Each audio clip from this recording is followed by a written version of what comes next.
xasan sheekh maxamuud haddii ay daacad ay ka tahay arrinta laascanood iyo inuu xal u helo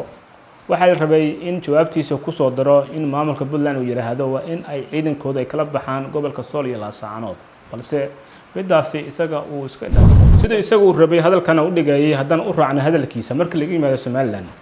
tiisa ayaan u raacaynaaba gobolka Sanaag waxa degan majority marka la yiraahdo Isaaq iyo Warsangeli waliba gobolkaasi waxa ugu badan majority-na ka ah Isaaq halka dhulbaanta uusan gobolkaasi uusan meelna uusan ka degin markii si loo fiirsho jawaabahan ka soo baxay xasan sheekh maxamuud Somaliland waxba kuma soo kordhin karo waayo Somaliland iyo Soomaaliya mar hore ayay kala guureen haddana waxba kama dhaxeeyaan aan imaano gobolka Sool waxa wada degan beelaha Fiqshini Isaaq iyo dhulbaanta kaligiis gobolkaani ma wada saaxiibayaal soo dhawaada muuqaalkana hala shargareeyo si uu meel fog u gaaro intii xalay la socotay isla markaana su'aalihii xasan sheekh maxamuud dhageysanaysay way dhageysatay oo way fahamtay saan filayo intaan fahmin iyo intaan dhageysana aniga ayaa ka dabageynaya fadlan dhagihiina aniga iyo maahiya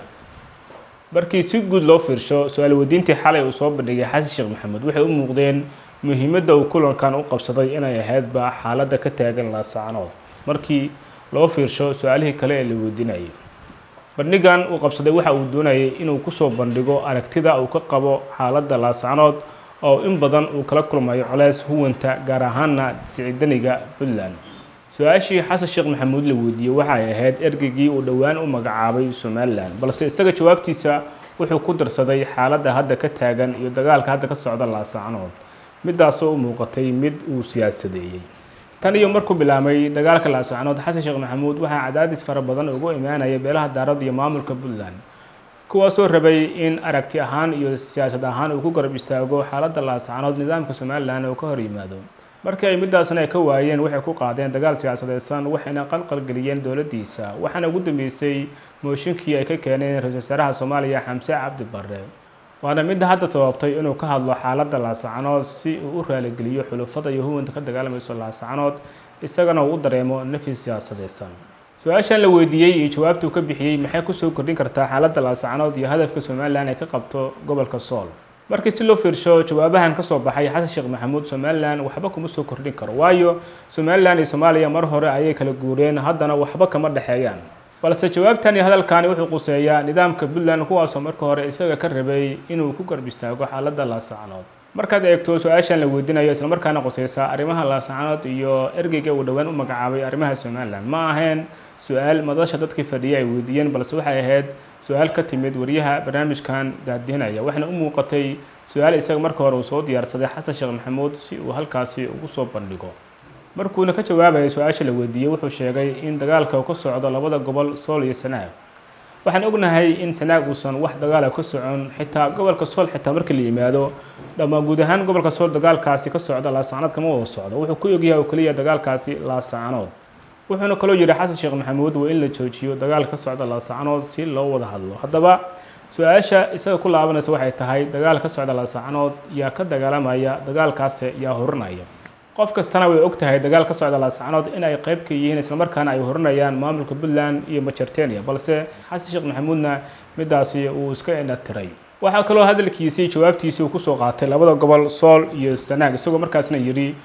dadka halkaas ku dhaqan waa ku ixtiraameena fikirkooda iyo rabitaankooda haddaba sida isagu uu rabay hadalkana u dhigayay haddana u raacna hadalkiisa markii laga yimaado Somaliland tiisa ayaan u raacaynaaba hadalkan markuu isaga oranayay wuxuu la jeeday beesha dhulbaantay haddaba labada gobol yaa degan seesa loo kala degaa gobolka Sanaag waxa degan majority marka la yiraahdo Isaaq iyo Warsangeli waliba gobolkaasi waxa ugu badan majority-na ka ah Isaaq halka dhulbaanta uusan gobolkaasi uusan meelna uusan ka degin haddaba aan imaano gobolka Sool waxa wada degan beelaha Fiqshini Isaaq iyo dhulbaanta kaligiis gobolkaani ma wada degna qayb ayuu ka degan yahay dhulbaantaha markiina loo yimaado dagaalka hadda socda wuxuu ka socdaa oo kaliya laascanood dagaalkana hadda kama socdo Sanaag iyo dhul Warsangeli dhul Isaaq kalena iyo dhul Sanaagna midna kama socdo dagaalkan iyo colaadan hadda ka socota laascanood waxa horanaya qaybna ka ah maamulka Puntland isagoo markaasna rabo maamulka Puntland in gacan ku haynta laascanood uu la wareego haddaba xasan sheekh maxamuud haddii ay daacad ay ka tahay arrinta laascanood iyo inuu xal u helo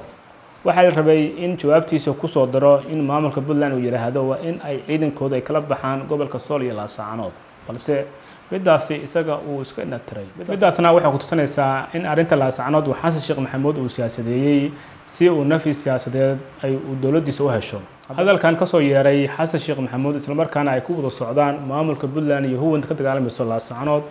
xaaladda laasacanood waxba kuma soo siyaadinayso. laasacanood iyo Sanaag iyo Soolna waxay ka mid tahay Jamhuuriyadda Somaliland. shimbir aysan ogoleen Somalilandna kama duuli karto laasacanood iyo Sanaag iyo Soolba.